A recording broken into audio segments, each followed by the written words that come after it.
Nous voici de retour sur ce plateau de Bleu Tomate avec deux nouveaux élèves et un nouveau doctorant de l'IMBE qui s'appelle Thibaut et qui travaille sur les composés organiques volatiles. Il va nous en dire un peu plus dans quelques instants et il va surtout répondre aux questions de ses élèves. Élèves de quel lycée est-ce que tu peux te présenter? Donc du coup, je m'appelle Florian, on est des élèves de Marie Gasquet.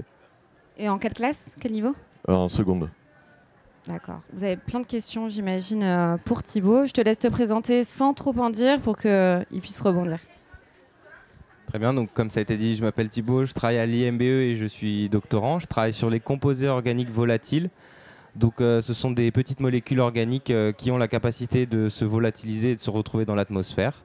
Et ces composés ont des rôles dans l'écosystème et dans la qualité de l'air. Est-ce que vous avez une première question pour Thibaut? Est-ce que les composés organiques volatiles ont un impact direct sur notre santé? Alors oui, c'est une très bonne question. Ils peuvent avoir un impact. Moi, ce que je connais surtout, c'est indirectement, parce qu'en fait, c'est des précurseurs de polluants atmosphériques secondaires. Donc en fait, une fois oxydés dans l'atmosphère, ils peuvent entraîner la libération d'ozone, qui est un gaz à effet de serre, mais aussi qui est un polluant très connu.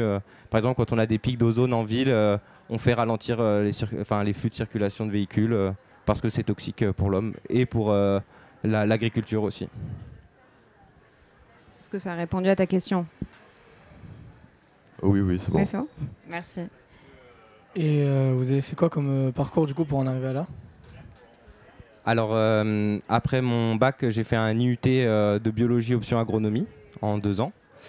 Et après, j'ai fait une licence et un master en agronomie, spécialité production végétale. Donc voilà. Et après, j'ai travaillé 1 an dans un laboratoire qui est spécialisé en physiologie végétale et j'ai postulé à la thèse que j'ai commencé en décembre l'année dernière. Tu as une question? À quoi est dû le réchauffement climatique? Bon courage. Et il est dû à moi de ce que je sais, hein, bien sûr, mais il est dû à de nombreux facteurs. Il y en a certains qui sont naturels et d'autres, comme on peut le constater aujourd'hui, qui sont d'origine humaine. Donc on connaît très bien les gaz à effet de serre qui vont en fait piéger l'énergie solaire, vont l'empêcher de repartir dans l'espace et donc entraîner un réchauffement global de la planète. Enfin, pour moi, de ce que je comprends en tout cas aujourd'hui, le réchauffement climatique c'est ça, mais c'est lié à plein de facteurs. Il y a aussi quand la glace fond, l'albédo diminue. Donc l'albédo, ça a un effet refroidissant. Donc ça entraîne aussi un réchauffement du climat. Donc c'est des phénomènes qui sont liés entre eux et qui sont très complexes à expliquer. Enfin, en tout cas, pour moi, je ne pourrais pas en dire plus là, comme ça, je pense. Et juste un petit détail, tu as parlé de réchauffement climatique, d'effet de serre, pardon. L'effet de serre, c'est un phénomène naturel et indispensable à notre vie sur Terre. Hein. C'est pas, quand on dit, c'est une accentuation de l'effet de serre. Non, mais juste pour préciser, parce que souvent on fait le raccourci effet de serre sans effet de serre. Donc l'atmosphère qui piège cette énergie du soleil et qui permet d'avoir une certaine température, il n'y aurait pas de vie sur Terre. Donc c'est une accentuation juste pour compléter, Thibaut. Est-ce que vous avez d'autres questions?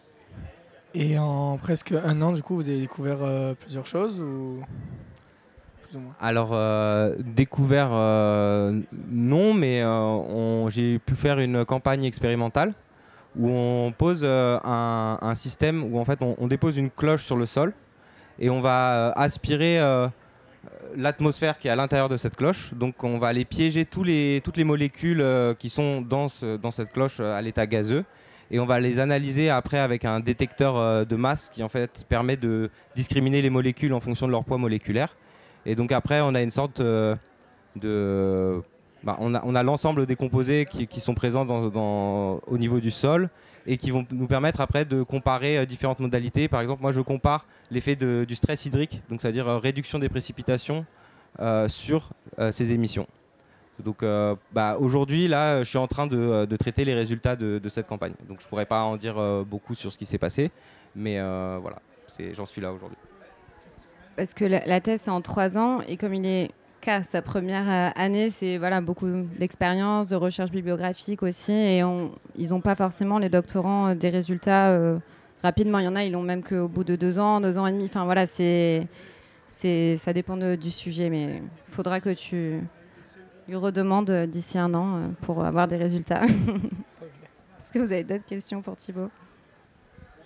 Est-ce que ce que tu fais aujourd'hui, tu as toujours voulu le faire étant jeune? Oui, je pense que j'ai toujours été intéressé par les phénomènes biologiques et mon environnement. Donc naturellement, j'ai toujours été attiré vers les sciences.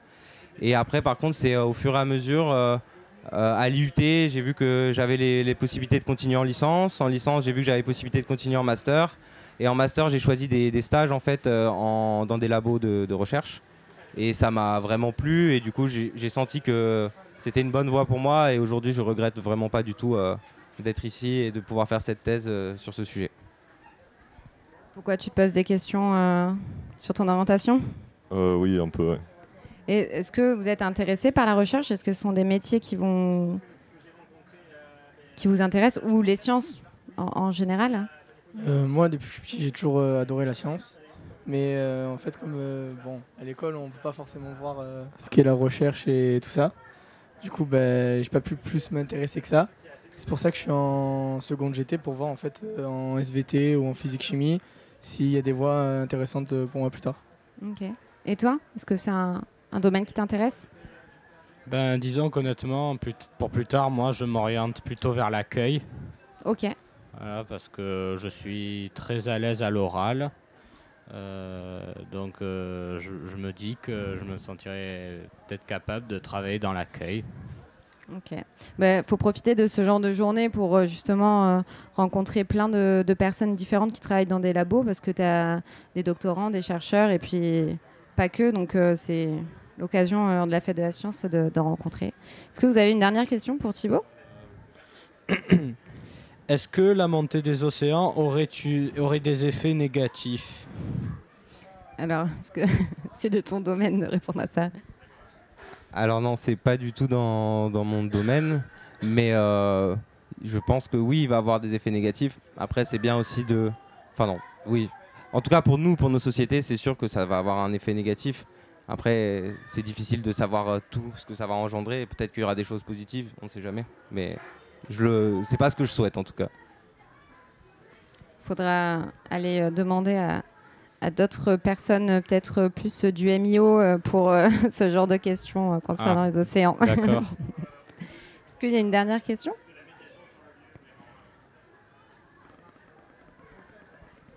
T'as fait quelles études pour en arriver là? On a déjà répondu, mais... Du coup, j'ai fait un IUT, donc c'est un institut universitaire technologique. Et derrière, j'ai fait une licence et un master, avec 2 stages de recherche en master. Et c'est important de faire des stages de recherche pour faire un doctorat derrière, pour faire une thèse, parce que c'est de la recherche. Donc il faut se former à faire de l'expérimental, à faire de la bibliographie, à rédiger des rapports. Voilà. Et pour conclure, je dirais que des stages, si vous voulez encore plus découvrir le monde de la recherche, vous pouvez en faire et en demander dès votre niveau, même dès la 3e, des courts stages d'observation dans des labos. Merci beaucoup. Merci pour vos questions. J'espère que Thibaut a pu bien répondre et peut-être susciter de l'envie pour vos projets futurs. Merci beaucoup et bonne fête de la science.